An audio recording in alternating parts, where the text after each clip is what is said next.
Bonjour, aujourd'hui nous allons parler des combinaisons, ce qui est la suite de ces raisonnements préfabriqués. C'est le cinquième grand, le cinquième grand cas de raisonnement préfabriqué, les combinaisons simples. Par la suite, nous verrons ici, dans cet épisode aussi, les coefficients multinomiaux, mais qui en fait sont déjà connus de nous, et les combinaisons avec remise. On dit plutôt avec répétition, mais je préfère à nouveau le terme avec remise. Alors, les combinaisons simples, d'abord. Donc, le nombre de combinaisons, c'est en fait le nombre de choix de P objets parmi N, des objets tous distincts et non réutilisables cette fois, sans tenir compte de l'ordre. Donc, ce nombre est noté CNP, avec N en indice, P en exposant, ou coefficient binomial, donc grande parenthèse qui ressemble à un vecteur, mais ce n'est pas un vecteur, c'est le coefficient binomial, N en haut, P en bas. Donc il y a une inversion entre les deux. On appelle ça la notation française et puis ça la notation anglaise. Les deux sont pratiques et vraiment dans les grandes formules, cette notation est préférée. Et puis pour la combinatoire, parfois on préfère celle-ci. Donc ce coefficient binomial, c'est le nombre de choix sans ordre de P objets parmi N. P objets tous distincts, N objets tous distincts et non réutilisables. Alors, c'est en fait littéralement le nombre de sous-ensembles de cardinalité P d'un ensemble de cardinalité N. Donc, en fait, c'est très facile à calculer, ce nombre, ce coefficient binomial, c'est n factoriel divisé par P factoriel fois N moins P factoriel. Alors, pourquoi ça? En fait, si on commence à choisir nos P éléments parmi N sans ordre, et qu'ensuite on leur impose un ordre, donc on les permute, on obtient un arrangement. D'où cette formule, en fait, CNP, c'est juste ANP divisé par P factoriel. D'où la formule qui est là.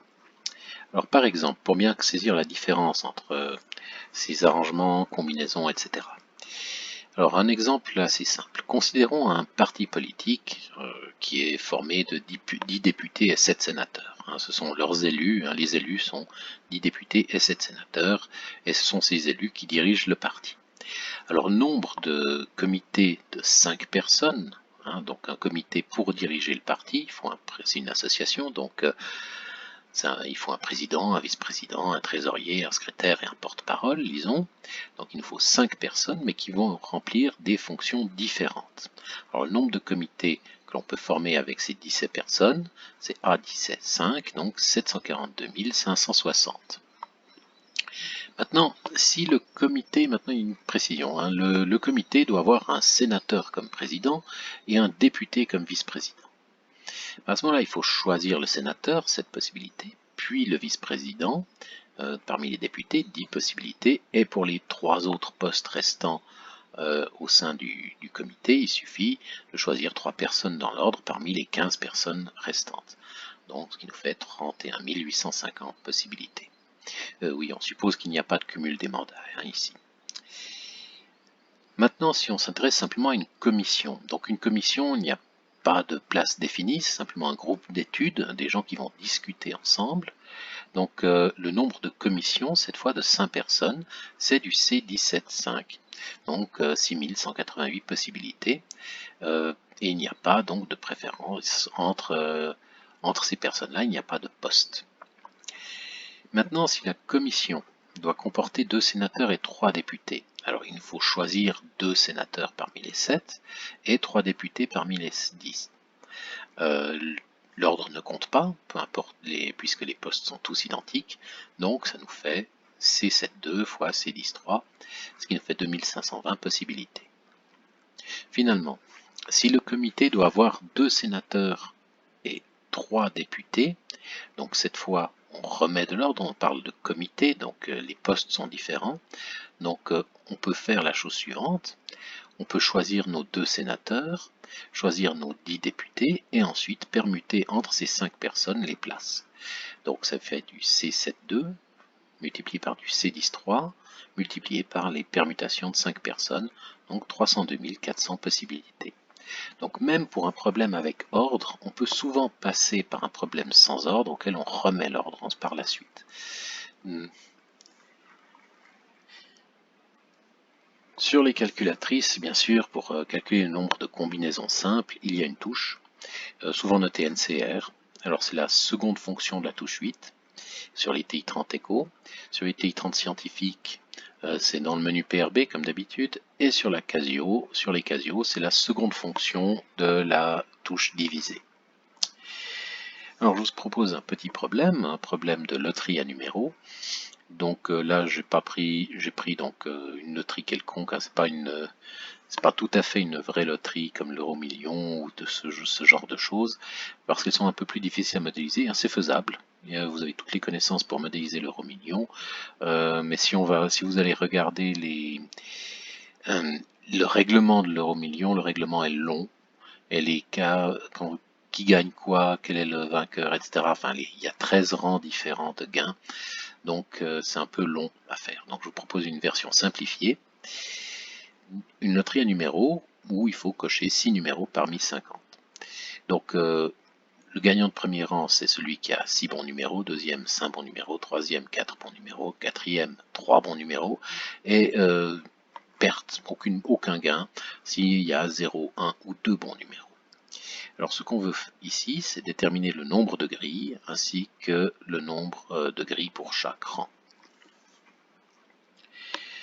Passons maintenant à une autre utilisation classique des combinaisons, c'est au jeu de poker, ça c'est un autre jeu bien connu aussi. Alors jeu de poker privé, il y a plein de variantes de poker, je vais prendre une variante privée ici. Alors le poker privé se joue avec un jeu de 52 cartes. 5 cartes sont distribuées à chaque joueur, on appelle ça une main. Et nous allons simplement décrire, nous allons simplement ici nous intéresser dans ce qui va suivre aux différentes mains.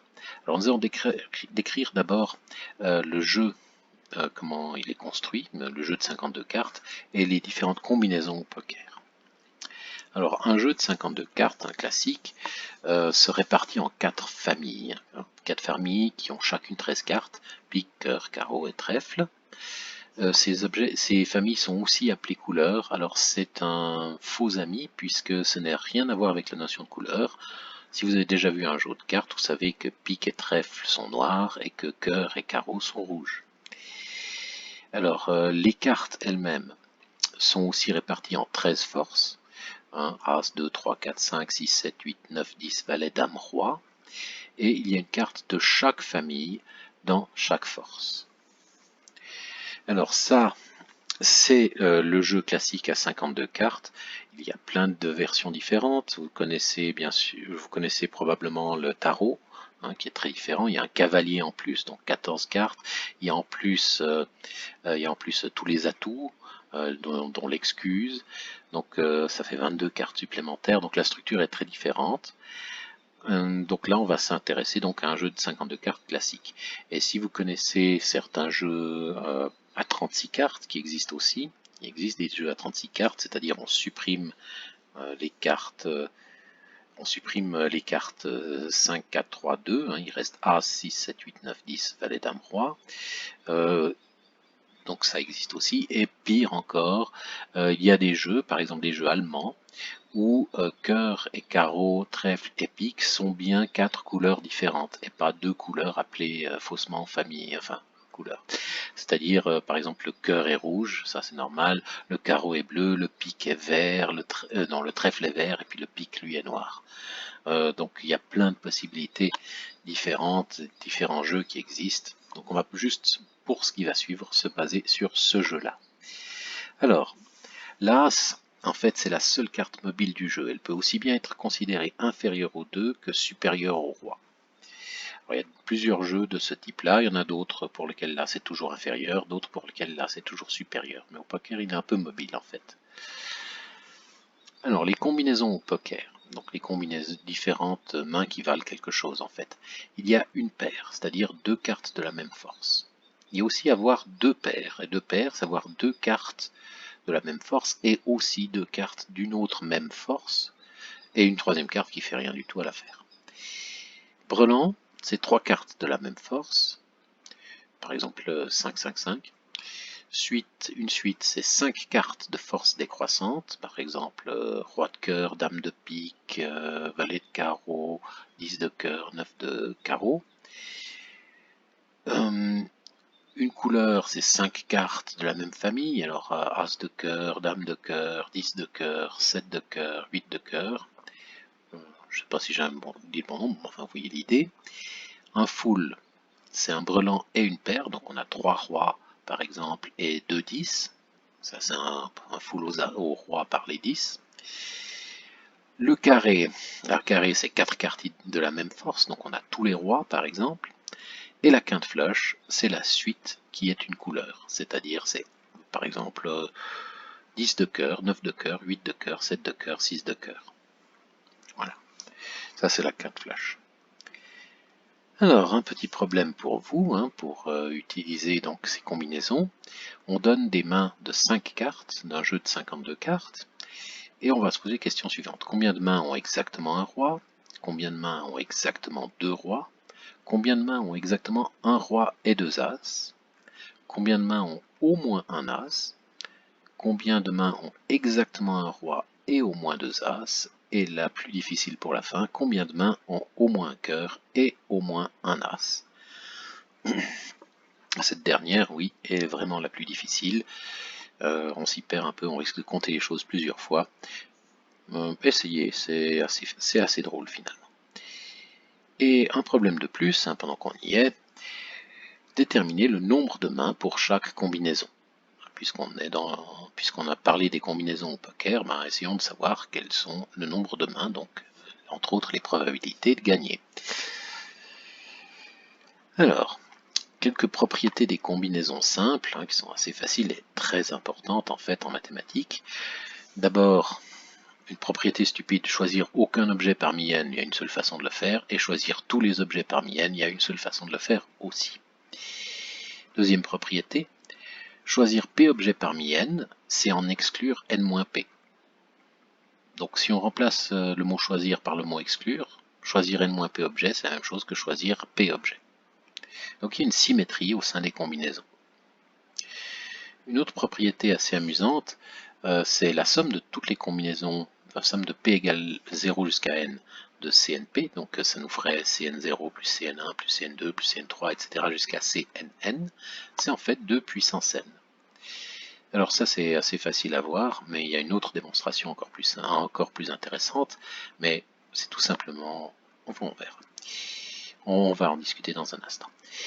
Maintenant, choisir P plus 1 objet parmi n plus 1, c'est choisir P plus 1 objet parmi n, ou bien choisir P objet parmi n. Donc on va voir ces deux propriétés-là dans un instant.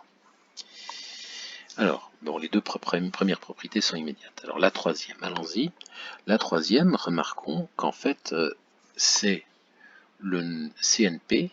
CNP, c'est le nombre de sous-ensembles de cardinalité P d'un ensemble de cardinalité N. Et la somme de tout ça, ça fera le nombre de sous-ensembles tout court, parce qu'on a couvert toutes les possibilités. Donc ça, c'est le nombre de sous-ensembles. Mais le nombre de sous-ensembles, c'est A bar de n. Pourquoi? Parce que chaque élément peut être pris ou non, donc c'est simplement un mot formé de oui ou non. C'est une suite de oui ou de non, sans restriction sur ce qu'elle peut être, donc ça fait 2 puissance n possibilités, 2 puissance n éléments. Pour la dernière, alors ça c'est c'est facile, mais pour la première fois difficile à imaginer. Peut-être, on va voir. Si jamais vous repasserez l'explication, j'espère que ça ira mieux, ou vous essayerez de la construire vous-même. Si vous faites l'explication vous-même, vous apprendrez plus qu'en suivant la mienne. Alors, pour la dernière propriété, pour choisir P plus 1 éléments parmi N plus 1. Alors, il y a plusieurs possibilités. Soit on choisit P plus 1 élément parmi les N qui étaient déjà présents, donc on ne choisit pas le dernier, soit on choisit le dernier, donc il y a le N plus unième, et à ce moment-là, il faut encore choisir P éléments parmi N. Voilà. Donc, je répète, pour choisir P plus 1 parmi N plus 1, on peut se ramener au cas où on n'a que N éléments, et on met le dernier de côté. Soit nos P plus 1 objets étaient déjà parmi les N éléments, et donc ça nous fait ce nombre de possibilités. Soit nos P plus 1 objets contiennent le dernier élément, et à ce moment-là, il n'y en a plus que P à choisir parmi les anciens éléments. Je pense que ça vaut. Une conséquence de ça, c'est le triangle de Pascal. Le triangle de Pascal permet de construire, de calculer donc ces combinaisons. Alors on sait que si P est trop grand, on ne peut pas choisir plus d'éléments que disponibles, donc toute la partie vide ici c'est 0. On sait aussi que cette première colonne ici c'est 1, cette diagonale c'est 1, c'est la première propriété. On sait qu'il y aura une symétrie, on la constate. Et en fait, pour obtenir par exemple ce 3 ici, c'est la somme de celui qui est juste au-dessus et celui qui est au-dessus à gauche. Donc 1 plus 2, 3, 2 plus 1, 3, 1 plus 3, 4, 3 plus 3, 6, 3 plus 5, 4, 1 plus 4, 5, 4 et 6, 10, 6 et 4, 10, 4 et 1, 5, 1 et 6, 7, 6 et 15, 21, 15 et 20, 35, 20 et 15, 35, 15 et 6, 21, 6 et 1, 7, etc., etc. Alors pour l'instant, ça paraît juste une curiosité, alors que c'est extrêmement important grâce à un théorème qui s'appelle la formule du binôme de Newton. C'est simplement que ces coefficients, quand on a c'est simplement une identité remarquable, x plus y à la puissance n, c'est la somme, sur tous les p, de 0 à n, du coefficient binomial np, x puissance n moins p fois y puissance p. Donc ça nous permet en fait de retrouver nos identités remarquables usuelles. X plus y puissance 1 c'est x plus y, x plus y au carré c'est x carré plus 2xy plus y carré, au cube x cube plus 3x carré y plus 3xy carré plus y cube, puissance 4, x puissance 4 plus 4x cube y plus 6x carré y carré plus 4xy cube plus y puissance 4, passons directement à la septième, x plus y puissance 7, x puissance 7 plus 7x puissance 6 y plus 21x puissance 5 y carré plus 35x puissance 4 y cube plus 35x cube y 4 plus 21x carré y 5 plus 7x y 6 plus y puissance 7. Voilà, donc toutes les identités remarquables en fait sont contenues dans ce tableau-là. Toutes les identités remarquables, la forme x plus y à la puissance quelconque. Bon, démontrons un peu cette formule du binôme de Newton. Alors, il y a une démonstration que j'aime bien qui est totalement combinatoire. On peut démontrer par récurrence, mais c'est pas très drôle. On peut la démontrer par récurrence en se servant de cette identité-là, et ça marche très bien. Mais une autre façon de le faire, c'est la chose suivante, c'est de remarquer que x plus y puissance n, ça fera x plus y fois x plus y fois x plus y, etc. etc.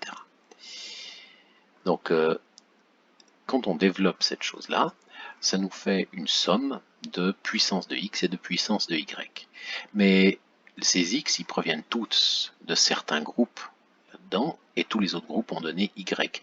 Donc ça nous fait un x puissance quelque chose, plus fois un y puissance quelque chose d'autre, et la somme de ces deux quelque chose et quelque chose d'autre, ça doit être n, puisqu'il y a n groupes. Donc les x, donc on obtient quelque chose de cette forme-là. Les x proviennent d'un choix parmi ces groupes de n-p éléments et les y d'un choix de p éléments parmi ces groupes. Je vais renverser là, pardon. Les x proviennent de p éléments. Donc on choisit quel groupe va donner x et les n-p autres vont donner y. Et ce type de choix, il y en a, c'est np. Voilà. Ça démontre la propriété, CNP, x plus y puissance n, c'est la somme de p égale 0 jusqu'à n, de CNP, x puissance p, y puissance n moins p. Et si vous vous rappelez, puisque c'est symétrique, peu importe qu'on ait écrit x puissance p, y puissance n moins p, ou x puissance n moins p, y puissance p, ça revient au même.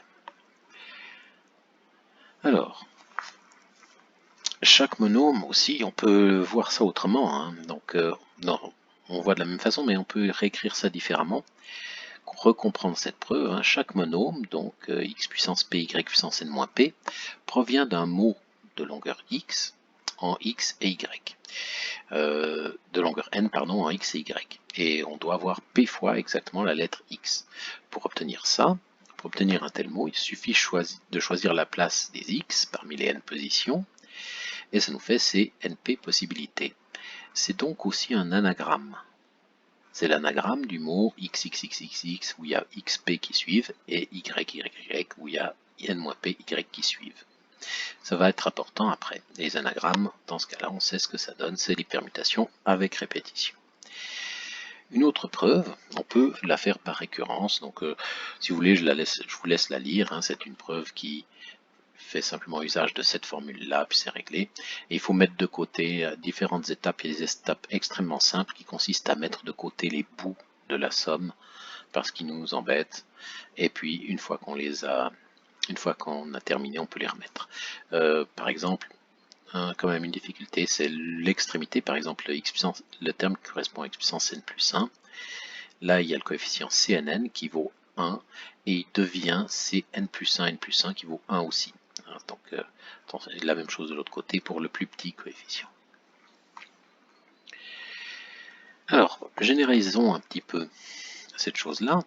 On va appeler coefficient multinomial les coefficients qui apparaissent en fait dans un développement où on ne se contente pas de 2 variables, mais d'un certain nombre k de variables.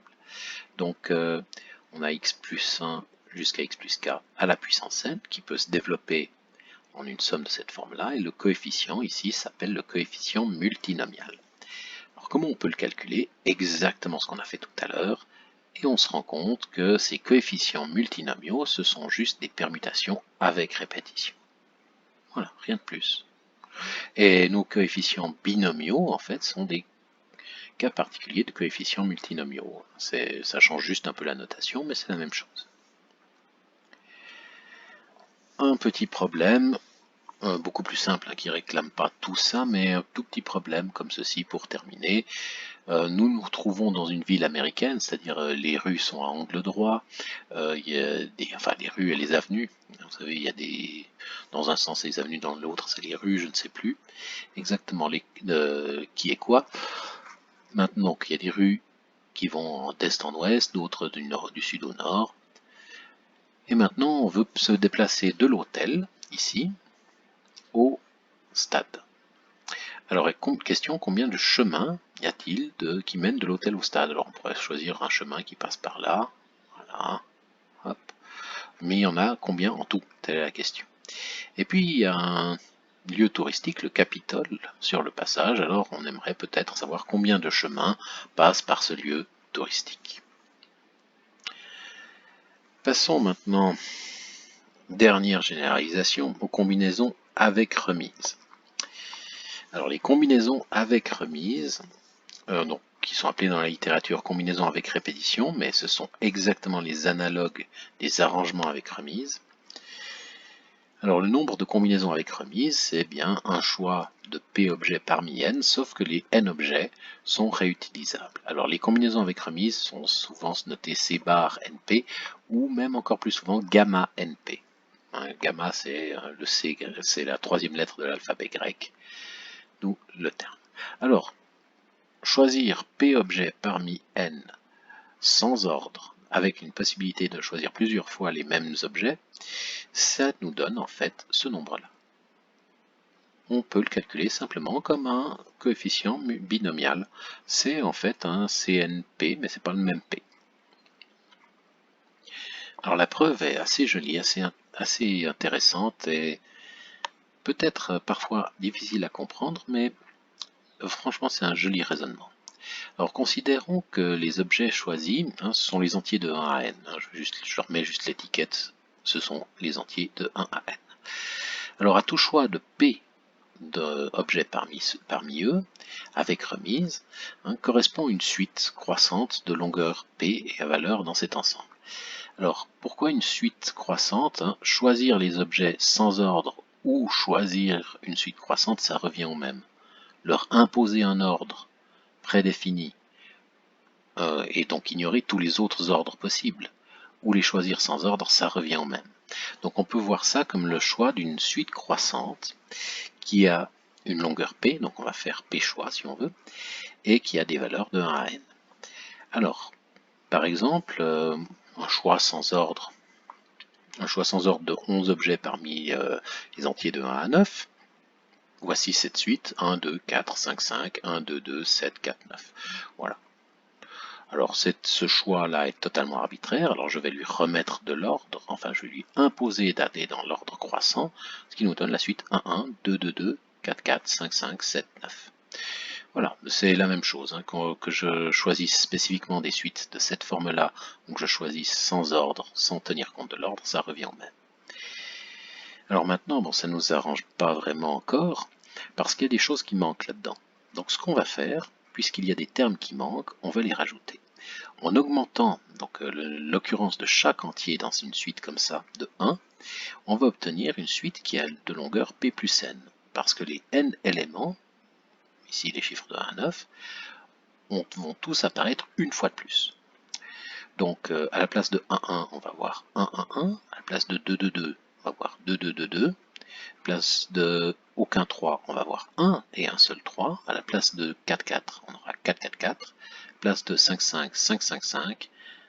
6 n'apparaît pas, oh, il va apparaître parce qu'il apparaît une fois de plus. À la place de 7, on aura 7, 7. À la place de 8 n'apparaît pas, oh, il va apparaître une fois. Et à la place de 9, 9, 9. Donc on a obtenu ici une suite croissante de longueur p plus n où chaque terme apparaît.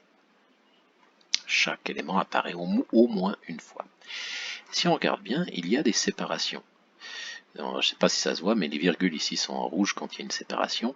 Il y a un passage de 1 à 2, ici de 2 à 3, 3 à 4, ici de 4 à 5, 5 à 6, 6 à 7, 7 à 8, 8 à 9. Et en fait, si on sait où apparaissent ces virgules, il doit y en avoir n-1, elles peuvent apparaître dans p plus n-1 position, et si on sait exactement où elles apparaissent, cette suite est totalement déterminée, parce qu'on commence par 1, on finit par 9, et on dit à quel moment cette suite doit s'incrémenter de 1. Donc, on obtient finalement qu'il y a n plus p-1, binomial n-1, possibilité d'avoir ces suites-là, tel choix de suite. Donc il y a ce nombre-là de suite, qu'on peut réécrire par symétrie n plus p-1, p. Et voilà, on a démontré notre théorème, c'est exactement ce qu'on prétendait. Alors par exemple, les chocolats Meyer, disons, ont des emballages qui ont différentes couleurs, rouge, jaune, vert ou bleu. Et dans un paquet de 10 chocolats, toutes les combinaisons de couleurs sont possibles. Alors il y a combien de combinaisons de couleurs? En fait, il y en a gamma 10, 4, donc 4 plus 10 moins 1, binomial 10, ce qui nous fait 286 possibilités. Voilà les assortiments de couleurs de ces chocolats. Par exemple, un autre exemple, si on considère les fonctions qui sont définies sur un ensemble E et à valeur dans n, dont la somme des valeurs en fait fait k, il y a exactement gamma, cardinalité de E puissance k, telle fonction. C'est donc utile en théorie des nombres, on a ce genre de choses qui apparaissent, et ça se relie pas mal d'ailleurs à ce genre de choses. Voilà, bon, donc pour les combinaisons, et les combinaisons simples, les plus importantes, les combinaisons avec les coefficients multinomiaux, pardon, qu'en fait on connaissait déjà, c'était les permutations avec répétition, pardon, pas avec remise, et les combinaisons avec remise qui sont en fait, qui se ramènent aux combinaisons simples. Voilà, je vous souhaite une bonne journée, à bientôt.